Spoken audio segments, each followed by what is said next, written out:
lelaki, perempuan dengan perempuan. Waktu tu tak ada anak zina. Itu cerita lain pula. LGBT, lesbian, homoseks. Sekarang homoseks dengan lesbian tak berapa dengar dah. LGBT. Cuma dalam isu-isu yang terbaru macam ni, saya melihat kerajaan tidak begitu peka. Dalam orang riuh tentang isu LGBT, tetapi kita import menyanyi dengan pecah rekod kehadiran. Siapa yang datang? Sahabat-sahabat sekalian, dalam ruang kata tentang LGBT yang lain ni, saya yang tadi angka tadi kalau dikira dalam data ni saya tak boleh diperbetulkan 95,000 yang dah terlibat. Itu daripada data jumlah yang dikaji. Artinya ini adalah suatu gambaran yang sangat menakutkan. Sebab itu kalau Barat dia mengajar ilmu seks di sekolah, pendidikan seks, dia mengajar ilmu pendidikan seks macam mana nak tangani kesan daripada hubungan zina. Macam mana nak pakai kondom lah, macam-macam. Itu nak sekat daripada implikasi. Tapi saya cadangkan baliklah kepada sistem Islam. Islam sebut wala taqrabuz zina. Jauhkan daripada zina. Sebab itu ada orang yang menyebut, dia kata saya bergaul saja je, saya tak buat apa-apa. Tapi ingat, walau tidak semua yang bergaul berakhir dengan zina, tapi hampir semua yang melakukan zina bermula dengan pergaulan. Tuan-tuan, saya sebutkan ini isu kita. Apa bakal jadi 10 tahun yang akan datang? Nasab sudah tak keruan. Apa yang Menteri Undang-Undang, apa yang Menteri Agama, apa yang Menteri Komunikasi, ini pun satu hal. Saya sebut ni bukan mempersoalkan. Apa yang kita boleh buat bagi menangani gejala yang besar ni. Tuan-tuan, hari Khamis baru ni, sahabat-sahabat share dengan saya suara netizen. Wakil biarlah saya guna nama politik pun. Dia sebut, dia kata Senator PAS ni rupanya suka tengok filem porno.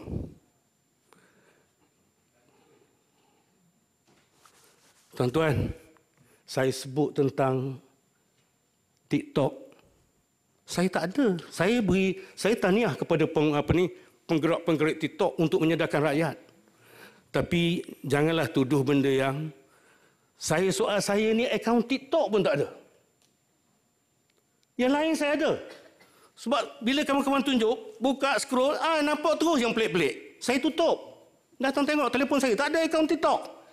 Bila saya bicarakan tentang tu, tiba-tiba Menteri Komunikasi sebut saya, Tuan, yang berhormat, dia tak sebut nama saya, tapi faham. Tutup, delete history. Kita di Dewan Negara ini bicara tentang negara, bukan tentang peribadi.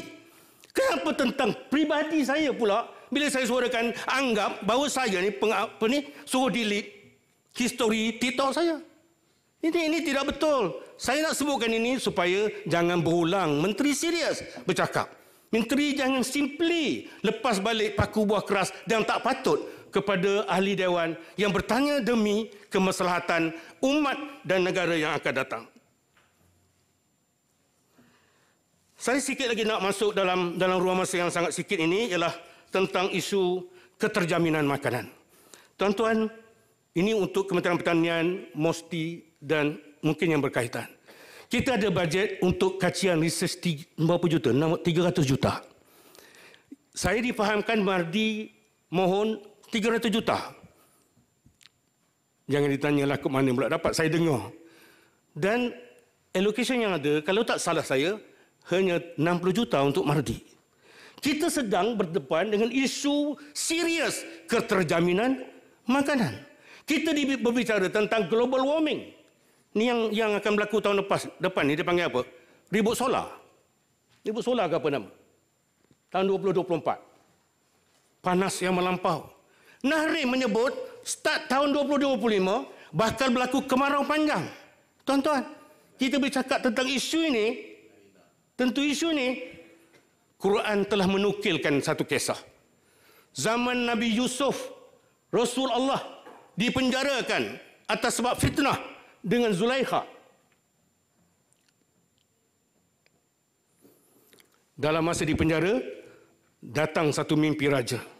Menceritakan tiga ini, tuan-tuan buka dalam kisah surah Yusuf ayat 43 dengan ayat 47. Raja bermimpi lembu kurus menelan lembu gemuk.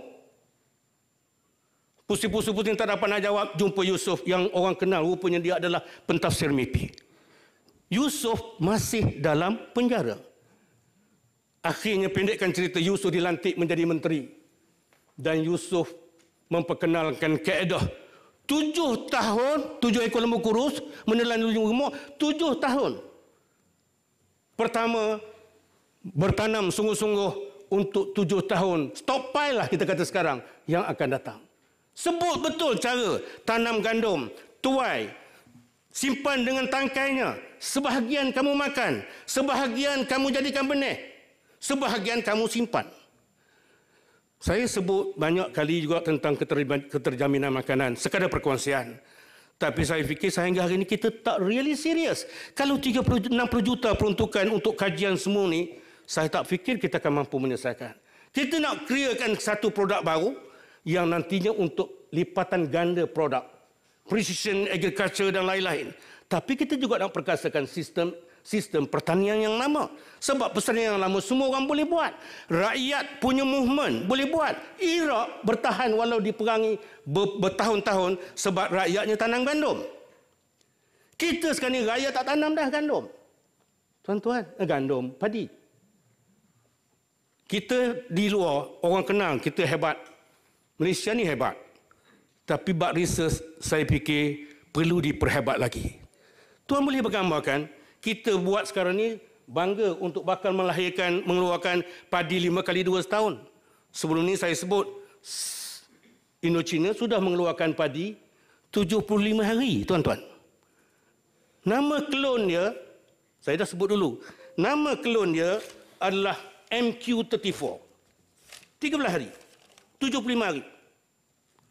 Tetapi sekarang Indonesia, yang kita konon-kononnya rasa Indonesia ke belakang berbanding kita dalam sudut pembangunan teknologi lain-lain. Itu silap jangka. Tetapi Indonesia sudah mengeluarkan satu klon, nama dia HMS 70D. Bukan 75 hari, 70 hari. Habis sudah. Jadi saya nak sambung sikit ya, izin saya Datuk Seri Yang di-Pertua. Boleh diizinkan. China, boleh lagi tu, boleh tambah 2 minit kot? Ada.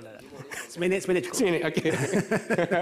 China sudah membuat satu kajian hasil, bukan saja tanam padi atas darat, bukan saja tanam padi atas sawah, tapi tanam padi di atas laut air masin. Yang lagi sekarang terbaru, menanam padi di gurun. Tapi hasil yang dicapai 3 kali ganda daripada pengeluaran padi biasa. Puncanya siapa? Apa? Research. Apa tidak mungkin kita juga gerakkan research untuk tanaman padi darat? Terima kasih sebab kerajaan sudah mengeluarkan peruntukan 50 juta. Tetapi saya minta harap supaya kerajaan memperkasakan research ini. Sebab tuan-tuan, selepas daripada senjata pertahanan negara, daripada luar, makanan adalah pertahanan negara dari dalam. Kita tak cukup makan, rakyat memberontak. Bijak mana pun pemimpin, hancur. Jadi saya rasa itu saja yang saya sebut dalam ruang masa yang ada. Dan kalau ada data yang tidak cukup sempurna, saya bersedia untuk diperbaiki data itu. Supaya apa yang saya sebut mudah-mudahan menjadi sebahagian daripada tujuan untuk memperkasakan bajet kita pada tahun 2024, dan saya dengan ini menyokong bajet 2024 dengan perhatian-perhatian yang wajar. Assalamualaikum warahmatullahi wabarakatuh. Terima kasih YB. Sekarang ini saya jemput YB Senator Puan Susan Cemerai Anding. Datuk Seri Yang di-Pertua, terima kasih atas peluang ini untuk mengambil bahagian dalam perbahasan bajet 2024. Bajet tersebut yang bertema reformasi ekonomi, memperkasakan rakyat, memperlihatkan peruntukan sebanyak 393 bilion. Daripada jumlah ini, 303 bilion adalah untuk belanja operasi manakala selebihnya berjumlah 90 bilion adalah untuk belanja pembangunan dengan 2 bilion untuk simpanan luar jangka. Maknanya hanya 23% jumlah keseluruhan bajet adalah untuk pembangunan. Saya rasa jumlah ini menunjukkan kepada komitmen kerajaan kepada disiplin fiskal dan kewangan yang mampan, di mana sememangnya sudah tiba masanya kerajaan mengambil kira hutang dan liability negara yang besar di dalam mengurus keuangan negara, iaitu mencecah 82% KDNK. Justru itu, kita merasakan kerajaan telah mengatur langkah yang baik pada keseluruhan bajet 2024 ini, di mana bajet ini menunjukkan kesungguhan dan komitmen kerajaan kepada disiplin fiskal dengan sasaran untuk mengurangkan defisit fiskal kepada 4.3% tahun hadapan. Satu perkara yang harus kita tekankan juga ialah walaupun kerajaan komited untuk disiplin fiskal, namun bajet ini satu bajet yang mengembang, expansionary dengan izin, dan dalam keadaan ianya mengembang atau expansionary, ianya memfokuskan dan tidak mengabaikan keperluan untuk memperkuatkan ekonomi, keperluan untuk memperkasakan daya saing perniagaan serta keperluan untuk meningkatkan taraf kehidupan rakyat. Ini penting. Dan untuk mencorak langkah ke arah satu keadaan fiskal yang mampan dan pada masa yang sama terus memastikan pembangunan ekonomi bukanlah satu perkara yang mudah, namun ianya harus dilaksanakan sebab langkah sedemikian akan memastikan negara akan terus maju pada masa yang sama kita dapat menjaga kestabilan kewangan negara. Datuk Seri Yang di-Pertua, berkenaan dengan pemberian khusus kepada Sarawak berjumlah 5.8 bilion, saya ingin mengucapkan terima kasih kepada kerajaan atas pemberian khusus ini. Pemberian khusus ini seperti yang sudah dijelaskan oleh Yang Amat Berhormat Perdana Menteri sendiri, ianya bukan satu pertimbangan khusus. Jumlah ini diberi untuk menyempurnakan sebahagian daripada syarat khas dalam Perjanjian Malaysia 1963, di mana antaranya Sabah dan Sarawak mesti diberi hak istimewa. Ini untuk memastikan ianya mencapai kesamaan sosioekonomi dengan tempat-tempat lain di Malaysia. Selain daripada pemberian berbentuk kewangan, MA63 juga melindungi Sarawak dengan memberinya autonomi yang lebih lagi berbanding dengan negeri-negeri di semenanjung Malaysia dari segi keuangan, dari segi legislatif dan juga dari segi pentadbiran. Pemberian khusus ini harus diteruskan untuk tahun-tahun akan datang dan ditambah. Bukan hanya kerana ini untuk memenuhi tuntutan Sarawak dalam Perjanjian Malaysia, tetapi juga sebab kesenjangan itu masih wujud dan wilayah Sarawak yang begitu besar menyebabkan kos pembangunan yang besar.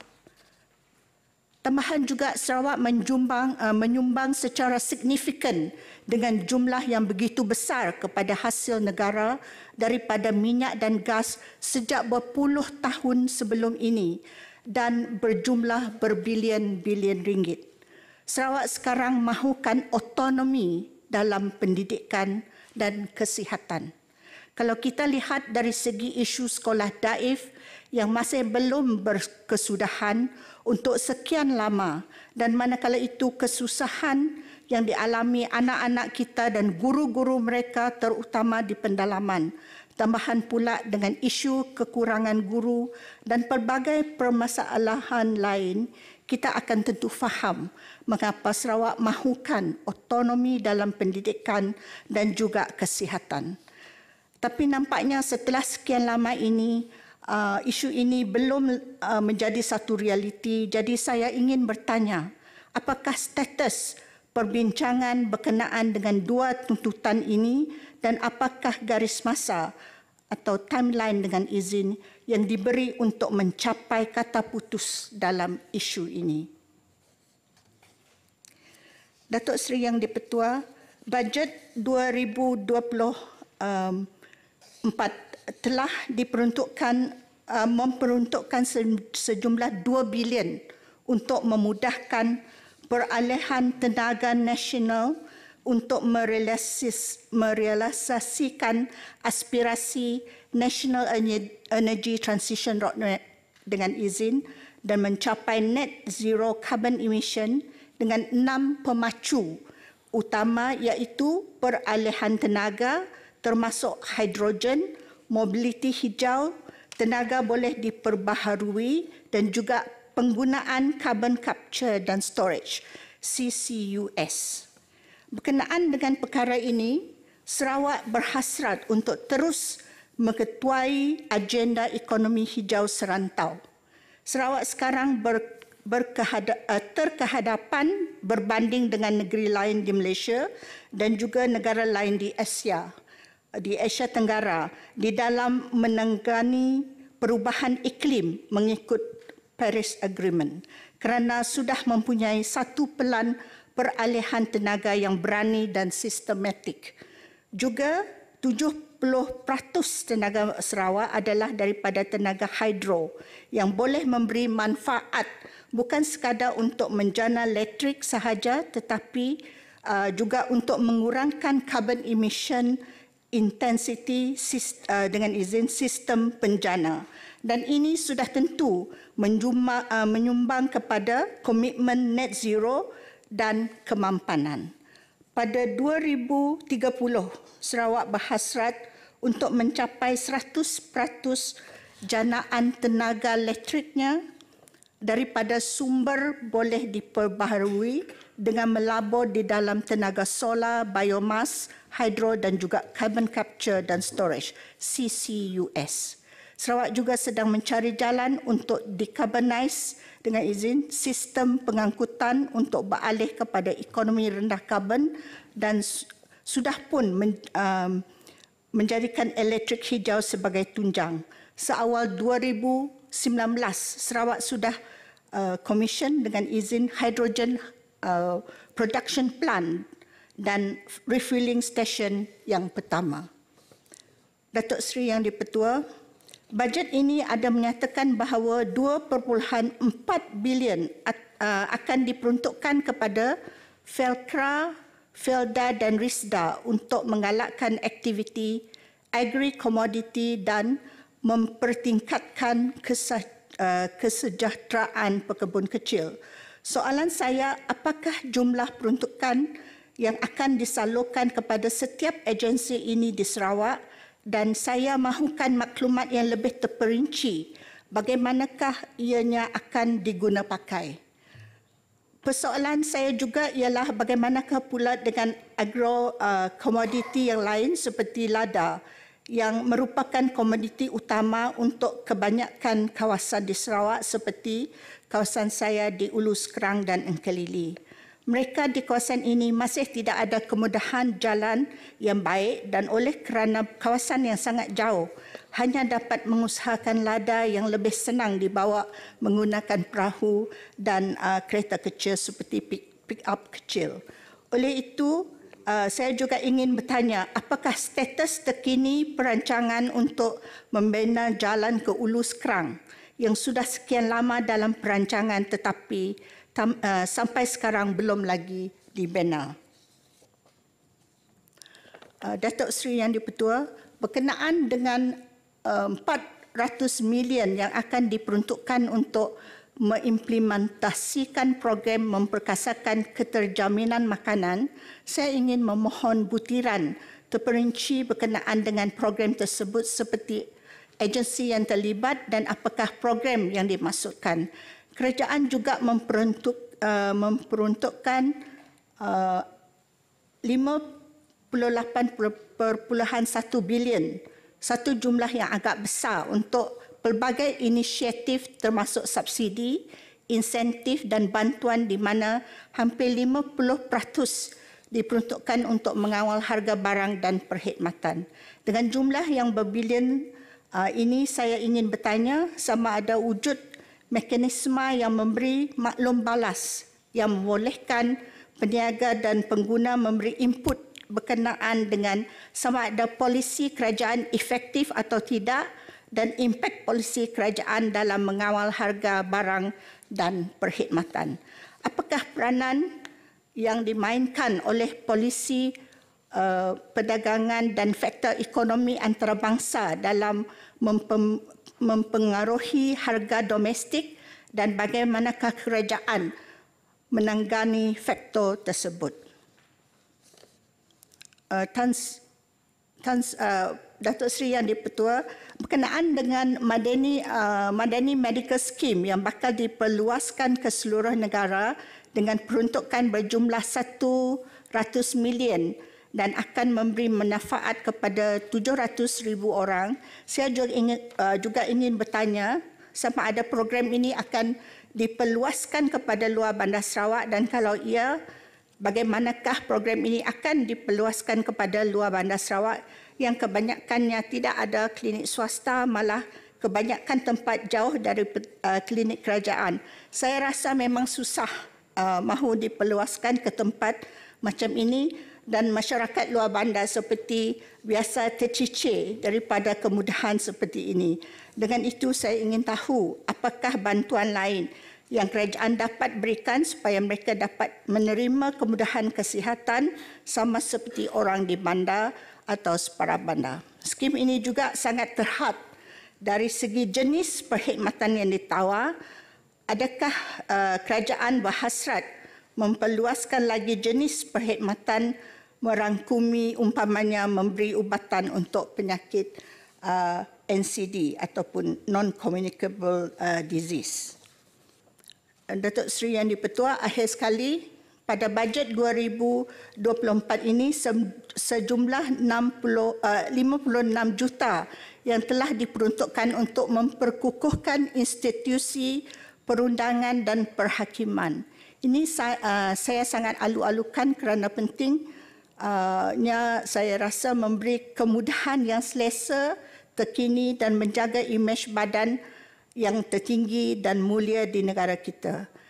Dalam pada itu saya ingin bertanya berkenaan dengan satu lagi badan yang penting dan terunggul di negara kita, iaitu tak lain dan tak bukan badan legislatif kita sendiri, iaitu Parlimen, khususnya Dewan Negara sendiri. Saya ingin bertanya apakah perancangan kerajaan dalam memperkasakan lagi badan legislatif terutamanya Dewan Negara kita ini.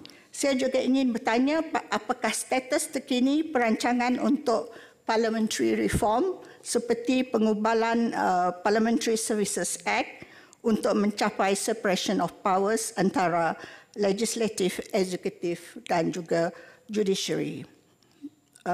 Berkenaan dengan jumlah senator di Dewan Negara, saya ingin bertanya adakah kerajaan mempunyai perancangan untuk menambah jumlah senator daripada jumlah sekarang iaitu hanya 70 berbanding dengan 222 di Dewan Rakyat.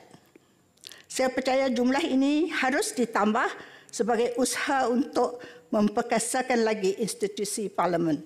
Saya juga ingin bertanya berkenaan dengan jumlah wanita yang menjadi ahli Dewan Rakyat dan yang menjadi ahli Dewan Negara.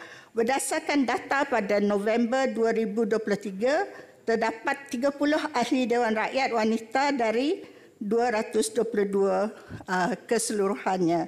Ini bersamaan dengan hanya 13.5% ahli wanita sahaja di Dewan Rakyat. Manakala di Dewan Negara kita ada 10 senator wanita daripada 62 senator keseluruhannya. Ini merupakan hanya 16% sahaja. Statistik wanita yang menjadi menteri kabinet adalah di bawah 20% dengan hanya 5 wanita sahaja yang dilantik menjadi menteri. Persoalan saya ialah apakah perancangan kerajaan untuk menambah bilangan wanita menjadi ahli Dewan Rakyat, ahli Dewan Negara dan juga menjadi menteri. Sebab pada persidangan Asia Pacific Parliamentary Forum baru-baru ini saya telah melaporkan data-data ini pada meeting of women parliamentarians, dan gender gap untuk political participation antara wanita dan lelaki di Malaysia skornya sangat rendah, iaitu hanya 0.1 berbanding dengan skor penuh 1.0, dan sudah tentu keadaan ini perlu diperbaiki lagi. Jadi saya mahu tahu apakah perancangan kerajaan untuk memperbaikan skor ini. Dengan itu, sekian sahaja perbahasan saya. Terima kasih. Saya mohon menyokong. Terima kasih Puan Susan. Sekarang ini saya jemput YB Senator Datuk Wira Dr. Muhammad Hatta bin Ramli.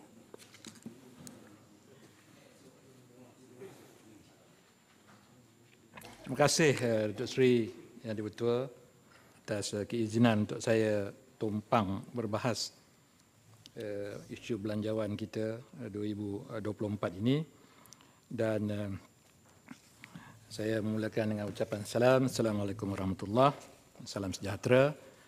Kita diberikan maklumat-maklumat pendapatan negara, ya, kedudukan ekonomi kita, kedudukan keuangan kita, dan kalau itu yang dibentangkan kepada kita, kelihatannya Dr. Seri Yang di-Ketua, keuangan negara kita ini agak sihat, ya. Defisit berkurangan seperti yang disebutkan oleh rakan-rakan yang lain tadi, ya. Kemudian segala bentuk bantuan-bantuan keuangan, tunai dan sebagainya dilihat bertambah, meningkat, ya. Kadar inflasi dapat dikawal, malah direndahkan. Jumlah hutang kita, ya, berbanding dengan keluaran dalam negara kasar kita masih terkawal, walaupun satu ketika 2-3 tahun yang lepas melampaui paras yang telah ditetapkan di bawah disiplin fiskal kita. Yang mana kalau kita masih ingat, kita telah luluskan Rang Undang-Undang Keuangan Awam dan Tanggungjawab Fiskal yang mempunyai beberapa objektif fiskal dan juga nilai kuantiti di dalam Rang Undang tersebut dalam jadual pertama, kalau kita masih ingat, ya. Begitu juga beberapa fakta-fakta lain yang dibentangkan kepada kita, termasuklah untuk sektor-sektor tertentu dalam ekonomi, contohnya harga lantai padi naik buat pertama kali sejak beberapa tahun yang kebelakangan ini, peruntukan perumahan rakyat, ya, dan sebagainya. Begitu juga kementerian-kementerian yang telah diberikan pertambahan-pertambahan dengan keyakinan saya ialah untuk menepati keperluan kementerian tersebut menangani isu-isu terkini dalam negara kita. Saya ingin memulakan dengan menyentuh Kementerian Perpaduan Negara, ya. Dalam banyak-banyak kementerian itu, yang ini pula yang kita nak sentuh, ya. Kita dengar ucapan tadi daripada Yang Berhormat Senator T. Liangke. Kita ada mendengar ucapan daripada Dewan Rakyat, ya, ahli parlimen dari puncak dunia, puncak Borneo, ya. Puncak dunia. Ya, mengenai kedudukan perpaduan kita di dalam negara kita. Ya, kita boleh menjadi sebuah negara yang kaya, hasil yang banyak, ya. Tetapi kalau suasana di dalam negara kita ini tidak nyaman, apatah lagi kalau tidak aman, ya, ianya akan memberikan kedudukan tidak puas hati di kalangan rakyat kita. Terutamanya golongan-golongan yang dilihat sebagai golongan minoriti contohnya. Jadi ini kita tidak boleh terima sebagai suatu perasaan di dalam sebuah negara berbagai kaum, berbagai agama seperti Malaysia ini. Dan kita tidak boleh pandang remeh, ya, kecil hati sebahagian daripada penduduk dalam negara kita ini. artinya ianya mestilah ditangani, ya, sesungguhnya. Jadi saya mengandaikan Kerajaan Madani ini akan memberikan satu tugas yang penting kepada Kementerian Perpaduan Negara. Ya. Dengan belanjawan tahun ini meningkat lebih kurang 60 juta, ya, berbanding tahun sebelumnya, dapat dimanfaatkan untuk mewujudkan suatu suasana unity, perpaduan, kasih sayang, hormat menghormati di antara kita rakyat Malaysia. Bukan hanya dalam konteks perbezaan kaum atau agama, tetapi juga wilayah. Yang ini saya rasa akan menjadi impetus kepada usaha-usaha untuk mewujudkan sebuah negara yang betul-betul bahagia kepada kita semua. Tidak ada rasa cemas, tidak ada rasa cemburu, tidak ada rasa takut kepada rakan-rakan kaum yang lain. Kita mempunyai sistem pendidikan terbuka cantik dah, ya. Kita boleh berada di sekolah jenis kebangsaan Cina, Tamil, ya, Cina. Kita boleh ke sekolah agama sepenuh masa. Kita boleh kepada sistem pendidikan sekolah kebangsaan yang lain. Dan ini adalah sesuatu yang telah diasaskan, yang telah menjadi suatu keunikan bagi Malaysia. Jadi kalau kita berterusan mengungkit sistem yang sudah berjalan begitu lama, ya, ditambah baik sepanjang tempoh sejak merdeka ni, Tok Sri Yang Tua, ya, saya rasa ianya tidak akan membawa suatu suasana yang baik.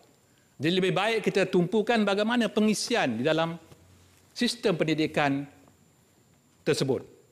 Ya, berbeza bunyinya, tapi sebenarnya kita menuju kepada suatu tujuan yang sama. Jadi apa konten dalam pendidikan yang semua patut ada? Usaha-usaha untuk, ya, menerapkan ciri-ciri ataupun usaha-usaha yang telah dilakarkan dalam rukun negara contohnya, ya, ataupun memberikan ataupun impart ilmu, knowledge kepada pelajar-pelajar kita mengenai kehidupan bersama. Kalau dulu zaman saya lah, ya, yang betul, kita bersekolah campur, sekolah Anglo-Chinese ni is sekolah campuran kaum, ya. Kita kenal, kita hidup sampai hampir 15 tahun di dalam sistem pendidikan tersebut. Sampai hari ini kita mempunyai hubungan yang akrab sama kita, ya.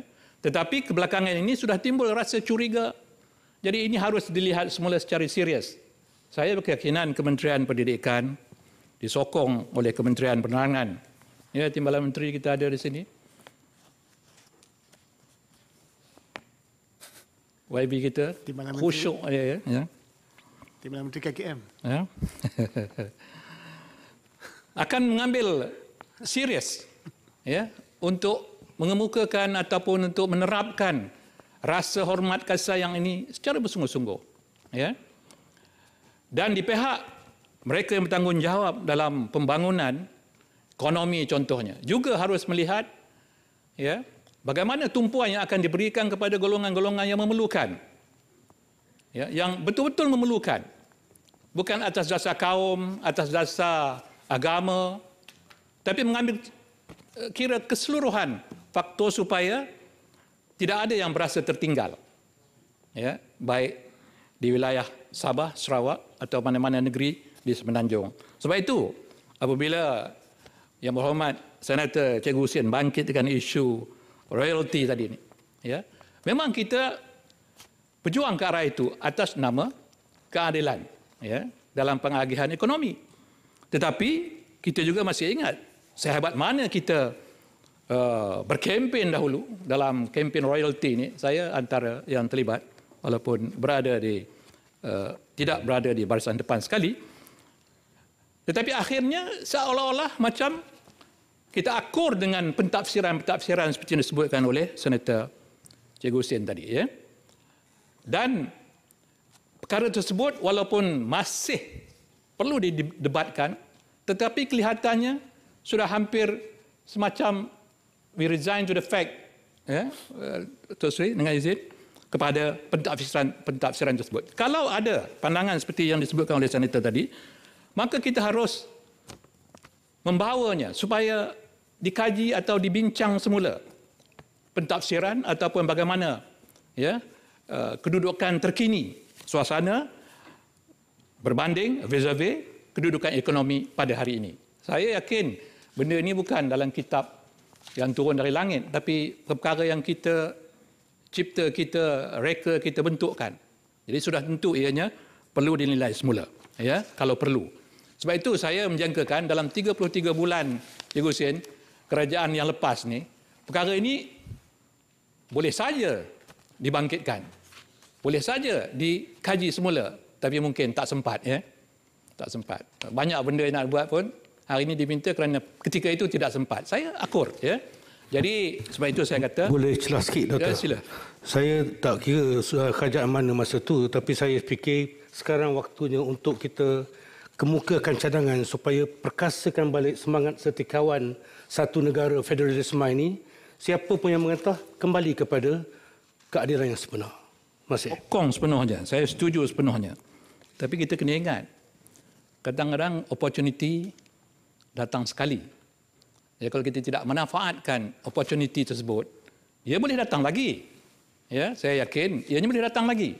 Tapi sudah kita kira dah terlewat beberapa tahun. Jadi saya harap kerajaan yang pada hari ini boleh memberikan pertimbangan sewajarnya. Tambah-tambah lagi ada koridor-koridor kita, pembangunan ekonomi kita yang masih ketinggalan, yang memerlukan suntikan-suntikan keuangan atau bantuan ekonomi supaya mereka maju seperti kawasan-kawasan lain dalam negara kita. Jadi yang dengan cara itu saya rasa kalau ada semangat perpaduan, semangat tolak ansur, toleransi, give and take ini dengan izin, saya rasa perpaduan di antara kita rakyat Malaysia akan lebih baik. Dan saya yakin kerajaan Madani dengan konsep-konsep yang diperkenalkan oleh Perdana Menteri kita itu memang boleh menangani semua perkara yang dibangkitkan tadi. Yang pentingnya the political will, kesungguhan politik kerajaan itu memang akan dapat membantu pencapaian hasrat-hasrat tersebut. Yang keduanya ialah mengenai isu besar keterjaminan makanan yang menjadi topik perbincangan dalam Dewan ini oleh hampir kesemua kita yang berucap. Kedudukan kita tahun lepas berbanding 5 tahun sebelum daripada itu ialah tempat ke-41 daripada 113 buah negara dalam kedudukan keterjaminan makanan. Sebelum itu lebih tinggi, tahun lepas turun. Jadi kita berharap usaha-usaha dilakukan supaya bukan saja kita kembali ke kedudukan yang menasabah, tetapi lebih baik supaya kita tidak berasa kerisauan. Bila rakyat tidak tenang, di situ mungkin ada unsur-unsur yang boleh memainkan atau memasukkan jarum-jarum perpecahan di kalangan kita. Jadi kita harap selepas daripada ini, dengan melihat tuntutan rakyat supaya kita mempunyai suatu kedudukan keterjaminan makanan yang mantap, kita mempunyai bekalan beras yang mencukupi, bukan sekadar stok kita ataupun bekalan kita hanya menepati 60 atau 70% dari keperluan. Sebaik mungkin kita boleh capai 100% keperluan kita. Dan kita dimaklumkan di dalam beberapa siri pertemuan dan juga jawapan-jawapan daripada kementerian bahawa memang azam Kementerian Pertanian dan Keterjaminan Makanan ini ialah untuk memastikan kita mempunyai bekalan makanan yang mencukupi dengan peningkatan peluasan kawasan pengeluaran makanan di semua kawasan-kawasan yang sedia ada, seperti Taman Kekal Pengeluaran Makanan, Taman Kekal Pengeluaran Ruminan dan zon industri aquaculture. Ketiga-tiga aspek makanan kita ini ada disebut. Jadi kita harap, sila, yang nak masuk tadi. kita harap dengan bajet ataupun belanjawan yang telah diterima oleh kementerian ini yang telah meningkat daripada tahun sebelumnya kepada tahun depan bertambah sebanyak 800 juta, ya, sudah mencapai kedua-duanya lah, ya, mengurus dan juga pembangunan 6.17 bilion berbanding 5.39 bilion sebelumnya. Artinya pertambahan ini harus dimanfaatkan, bukan sekadar pertambahan kerana kadar inflasi. Saya rasa lebih daripada itu, ya. Yang Berhormat Datuk Yang Dipertua, Ya. Boleh saya fitkan sikit info yang saya fikir melengkapkan lagi pandangan Yang Berhormat Datuk Hatta. Saya baru terima jawapan daripada soalan lisan yang tak terjawab daripada Menteri Pertanian, menyebutkan bahawa maklumkan Ahli Yang Berhormat, jumlah stok bekalan beras negara sehingga 28 November 2023 adalah 917,942 tan, 250,000 metrik untuk stok pai kerajaan, 667,000 adalah stok dagangan, mampu bertahan hanya 4 hingga 5 bulan. Saya rasa ini sangat kritikal yang perlu tindakan yang sangat serius. Saya rasa itu merujuk kepada stok penimbalan, buffer stok kita. Artinya boleh lasting sampai 5 bulan, 6 bulan, 7 bulan, itu biasa sebenarnya. Yang kita nak ini ialah keupayaan kita menampung 100% bekalan kita. Artinya kalau beras tu mungkin tak payah import, ya.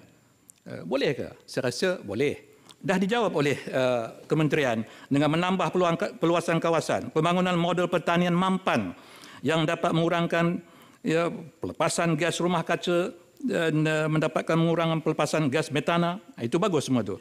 Pelaksanaan program perentisan apprenticeship, ya, melatih anak-anak muda kita untuk terlibat dalam industri ini, peluasan mekanisasi dan otomasi dan pembangunan data pertanian. Semua penting. Jadi saya harap ini tidak tinggal di dalam jawapan kertas tetapi dilaksanakan dengan peruntukan yang begitu banyak peningkatannya, ya.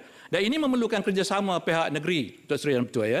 Kerana apabila diumumkan penambahan kawasan pertanian di Sabah, ya, berapa ribu hektar dan sebagainya, ianya mesti segera disambut dengan menyediakan, ya, segera tempat-tempat dan kawasan-kawasan yang boleh dibangunkan. Begitu juga di negeri lain, ya, yang mempunyai kawasan-kawasan. Kalau kita serius, dan saya yakin kita boleh meyakinkan pelabur-pelabur, ya, asing termasuknya, untuk datang terlibat dalam industri pertanian kita kalau kita menyediakan prasarana, ya, connectivity, ya, pasaran yang baik, ya, pekerja-pekerja mahir yang terlatih dan sebagainya. Jadi ini adalah asas kepada usaha untuk kita melengkapkan keperluan makanan kita.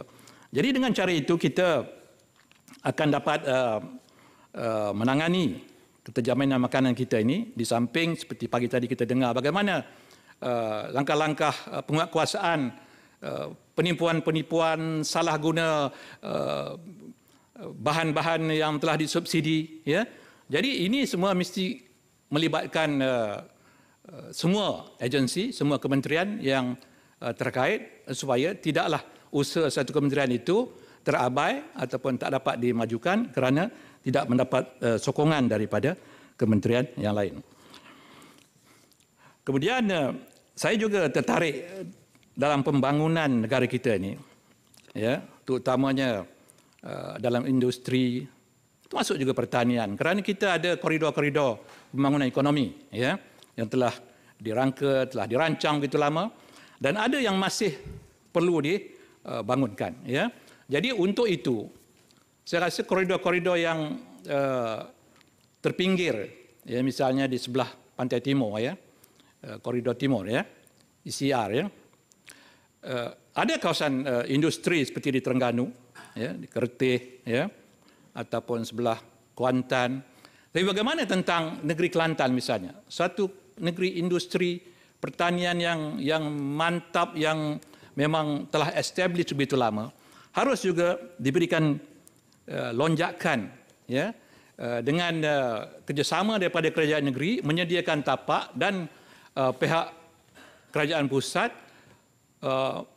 membawa ini kepada pelabur-pelabur dalaman kita maupun luaran kita untuk membangunkan industri-industri yang berkaitan, ya, terutama kita bersempadan dengan Thailand yang mempunyai industri pertanian yang cukup maju ke hadapan, dan juga industri-industri lain termasuk pelancongan. Jadi kalau usaha bersepadu ini kita akan dapat bangunkan kawasan-kawasan koridor yang ketinggalan ini.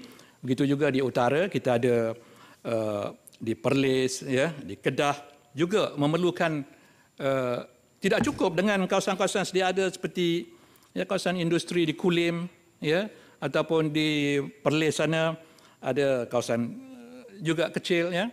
Manfaatkan hubungan baik kita dengan negara jiran supaya kita dapat common development, ya, dengan negara-negara jiran, dan usaha-usaha keluar masuk dapat kita uruskan melalui kerjasama pihak immigration kedua-dua belah negeri tersebut. Itu yang betul. Saya juga ingin menyentuh mengenai isu subsidi yang merupakan, ya, antara strategi utama bajet ini dalam meningkatkan pendapatan negara atau meningkatkan wang yang boleh digunakan untuk pembangunan ialah dengan mengurangkan subsidi secara bersasar, ya, ataupun pemberian subsidi secara bersasar, termasuk dalamnya subsidi harga bahan bakar RON 95 dan juga diesel, dan juga subsidi kepada orang-orang yang miskin, pemberian wang tunai rahmah dan sebagainya. Kalaulah kita boleh laksanakan dengan secara yang lebih tersusun, ya. Contohnya subsidi petrol RON 95 ini. Kerana kita dimaklumkan 90 ataupun 53% daripada subsidi ini dimanfaati oleh kelompok T20 contohnya, ya. Amat janggal lah, ya. Agak tidak masuk akal golongan T20 ini menikmati majoriti daripada subsidi tersebut. Sedangkan sasaran sebenar subsidi ini adalah kepada golongan di peringkat bawah, ya, B40 ataupun T40, ya, dengan kadar-kadar yang berbeza. Jadi ini memerlukan langkah segera, dan saya berkeyakinan langkah yang dibuat oleh kerajaan hari ini untuk menentukan, ya, kaedah pemberian subsidi ini akan dapat menyelamatkan wang negara kita yang boleh kita salurkan kepada program ataupun aktiviti pembangunan kita yang lain. Cuma cara pemberian subsidi itu kita sedang menunggu, ya, yang tuntasnya daripada kerajaan, kerana katanya akan mula dilaksanakan tahun depan, ya. Adakah ianya dengan cara pemberian subsidi tunai ke atau melalui kad subsidi ke? Cuma saya ingin mencadangkan supaya kad subsidi ini tidaklah menjadi pilihan utama, kerana membawa kad sedemikian, ya, tidak memberikan satu kebanggaan kepada mana-mana pihak, ya. Malah mungkin boleh dilihat sebagai, ya, mengurangkan kedudukan dia di dalam masyarakat, ya, macam seolah-olah orang ini tidak berupaya, ya, membawa satu kad sedemikian, ya.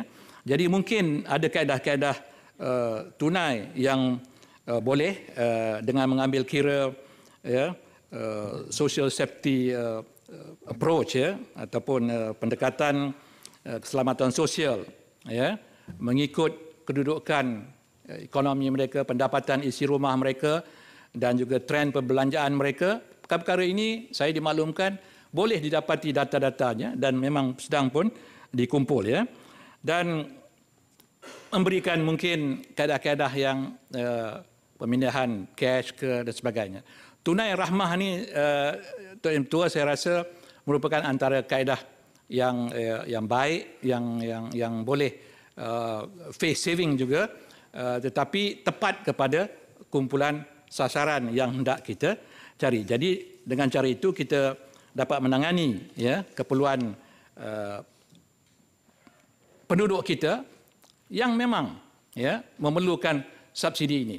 Walaupun akhirnya subsidi yang kepada kelompok ini akan meningkat. Tetapi dengan kita menyelamatkan ataupun kita tidak memberikan subsidi kepada kelompok sasaran yang tak perlu, ya, seperti T20 tadi, T20, maka lebihannya itu, ya, akan dapat kita manfaatkan sesungguhnya bagi aktiviti-aktiviti yang lebih penting dalam konteks pembangunan negara. Terus yang Ketua, kita juga... Datuk Yang di-Pertua mohon mencelah. Ya. Boleh Terima kasih Datuk Yang di-Pertua. Saya sebelum pergi ke tajuk lain nak tanya berkenaan dengan sumbangan tunai rahmah tadi. Kalau kita tengok sumbangan tunai rahmah ni dia dibayar 4 kali setahun. Okey, 4 kali setahun dan paling tinggi dapat sampai 3,700 setahun. Jadi YB setuju tak kalau sumbangan tunai rahmah ini dikreditkan setiap bulan kepada penerima yang bersetujulah, khususnya kepada kalau boleh ke yang transfer dalam akaun lah, siapa yang ada akaun bank. Kalau tak ada akaun bank tu tak apalah. Kadang-kadang kalau kita bagi sekaligus, dia menggunakan wang tersebut bukan membeli keperluan asas tapi mungkin perkara membeli barang lain. Jadi kalau dipindahkan ke dalam akaun masing-masing, mungkin dia gunakan duit tu secara lebih berhemah. Setuju tak Yang Berhormat? Terima kasih Datuk Seri. YB Dr. Hatta, mandangkan masa dah pukul 5.20 dan YB Hatta dah 5 minit lagi. Saya cadangkan YB Hatta habiskan sampai ke 5.30 lah. Boleh Boleh. Boleh. Siapa nak mencelah silakan. Itu dah lebih time saya tu, tak apa. Baik. Ada orang marah nanti. Mana? Kalau 5.30 lagi 10 minit je. Saya ada 4 minit je ni. Saya bagi masa lagi sampai habis. Saya tu lurus kan. Ya, terima kasih Tuan Ketua ya. Memang kalau boleh diberikan lebih regular, ya, berbanding dengan 3 kali atau 4 kali setahun, ianya tentulah lebih mudah untuk mereka mengatur perbelanjaan. Ya, kalau bagi sekelompok begitu, mungkin habis dalam bulan pertama habis peruntukan untuk 4 bulan tu, gitu ya, saudara Senator Bob ya. Jadi dan cara pemberian itu, kegunaan ini mereka yang tahu. Kerajaan tak tahu apa prioriti, keutamaan bagi mereka. Ya. Jadi kadang-kadang kalau macam contoh yang saya sebut, kad subsidi tadi, kad subsidi petrol lah contohnya. Ya. Artinya dia hanya boleh digunakan untuk beli petrol. Sedangkan kadang-kadang mereka boleh kontrol tak pakai kenderaan, jadi save on petrol, tapi duit itu mesti dibelanja untuk petrol. Jadi dia tak dapat gunakan wang tersebut untuk kegunaan yang betul-betul dia memerlukan. Jadi kaedah pemberian itu juga harus dilihat supaya ianya sampai kepada hasrat kita, memudahkan ataupun membantu golongan yang menerima subsidi. Jadi Saudara Senator Bob, saya bersetuju dengan pandangan tersebut. Dan saya rasa yang terakhirnya saya nak sebut ialah mengenai industri strategik berimpak tinggi yang menjadi sasaran, ya, telah disebut juga dalam kajian separuh penggal Rancangan Malaysia ke-12, ya, iaitu produk-produk semiconductor, elektronik dan electrical, ya, yang mana kerajaan berhasrat untuk sektor ini fokus pada produk berasaskan back end, pada proses produk berasaskan front end. Jadi ini memerlukan satu usaha pendekatan bagi mencapai sasaran ini yang akan mendapat nilai tambah yang tinggi, ya. Boleh mencapai sampai 120 bilion menjelang tahun 2025. Jadi pembangunan industri ini dimaklumkan adalah sebahagian daripada usaha untuk mencapai negara berpendapatan tinggi, ya, high income nation seperti yang dinyatakan.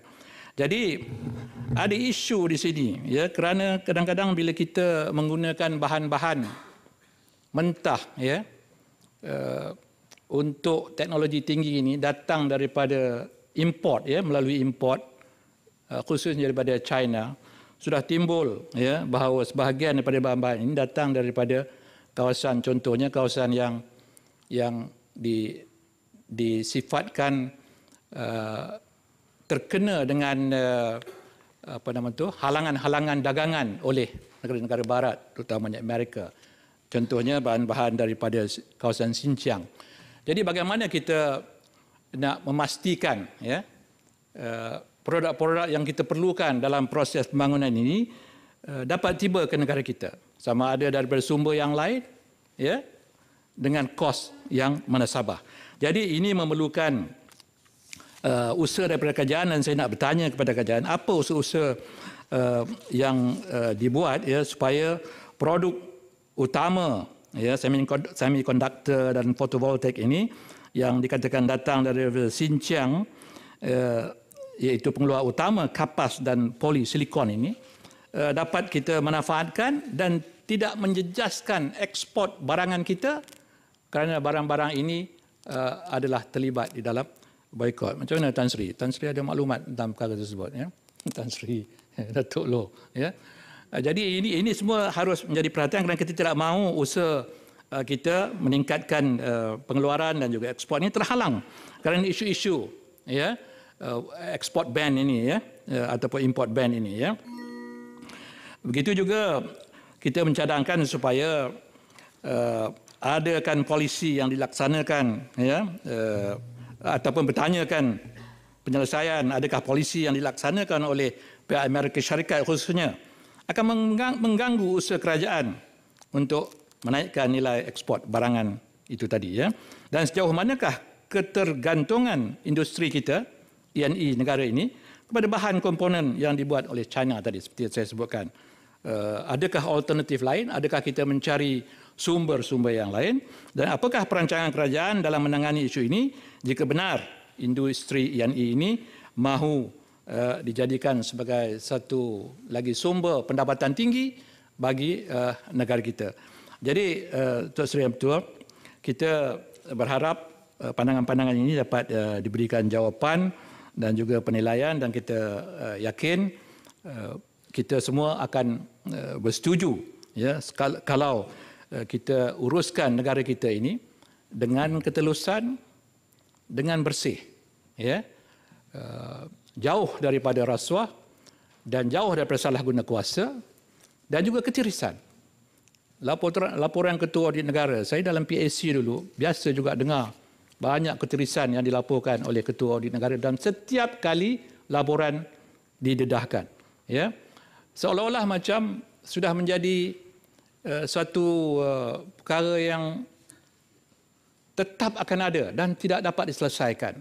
Malah laporan Ketua Audit Negara terbaru meletakkan krisis ataupun ketirisan ini sampai 700 juta lebih. Satu perkara yang kita tidak boleh terima. Jadi bagaimana kita nak menguruskan negara kita ini? Kalau kita sendiri di semua peringkat, kabinetnya, ketua-ketua jabatannya, tidak dapat melaksanakan tanggungjawabnya dengan sebersih mungkin, seberani mungkin, supaya kita dapat memanfaatkan setiap sen yang ada dalam negara kita ini untuk rakyat. Jadi itu adalah satu perhatian yang harus diberikan oleh kerajaan dalam tempoh memerintah ada 4 tahun lagi ini. Kalau kita mau kekal menggelarkan kerajaan kita ini, kerajaan madani yang menjadi contoh, yang boleh menjadi contoh kepada seluruh dunia. Tok Sri Yang Bertuah, saya mohon menyokong. Ada ni pencerahan tu. Nak mencelah boleh? Mencelah. Tanya soalan sikit. Berkenaan dengan laporan audit negara tadi, saya memang bersetuju. Setiap tahun sebelum saya masuk di dalam Dewan Negara ini pun kita mendengar laporan audit negara ni memang banyak ketirisan. Pernah dulu saya dengar screwdriver harga sampai RM200 kan, satu screwdriver. Jadi apa pandangan yang berhormatlah supaya perkara ini tak berlaku dan nampaknya dia hilang begitu saja. Jadi apakah tindakan kerajaan sebenarnya yang berhormat fikir macam mana kita nak buat? Salah satu cara dia, adakah kita nak pindahkan ketua-ketua jabatan ni jangan lama sangat satu tempat, kadang dia selesa kan? Atau ada pandangan lain tak? Terima kasih. Terima kasih. Saya tetap nak bersangka baik dengan pimpinan ya di dalam jabatan-jabatan. Ya, mereka adalah pegawai-pegawai yang profesional, dilatih dan mempunyai pengalaman ya. Tetapi cadangan yang Senator Bob sebutkan tadi supaya ada rotation yang kerap berlaku supaya kita dapat meningkatkan ilmu kita di tempat yang baru, di samping memberi ruang kepada orang lain yang memperoleh ilmu yang lain untuk datang ke tempat kita supaya dapat ditangani isu-isu ini. Tapi yang lebih menggerunkan, kalaulah boleh, ketirisan ini bukan sekadar di dalam laporan Ketua Audit Negara saya dikesan, diselidiki, disiasat dan ada orang-orang kaki tangan, pegawai atau sesiapa termasuk menteri yang dikesan terlibat di dalam penggelapan wang ketirisan ini secara orang pihak kata berjagai-jagai ya, too openly contohnya.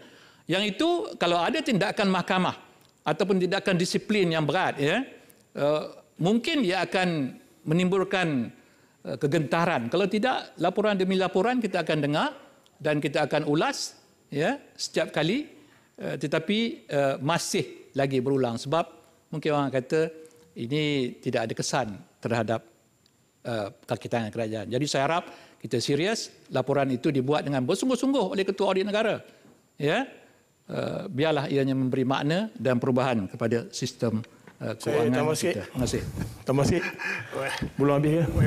Boleh Tuan M. Tua, boleh tak ambil contoh negeri Terengganu?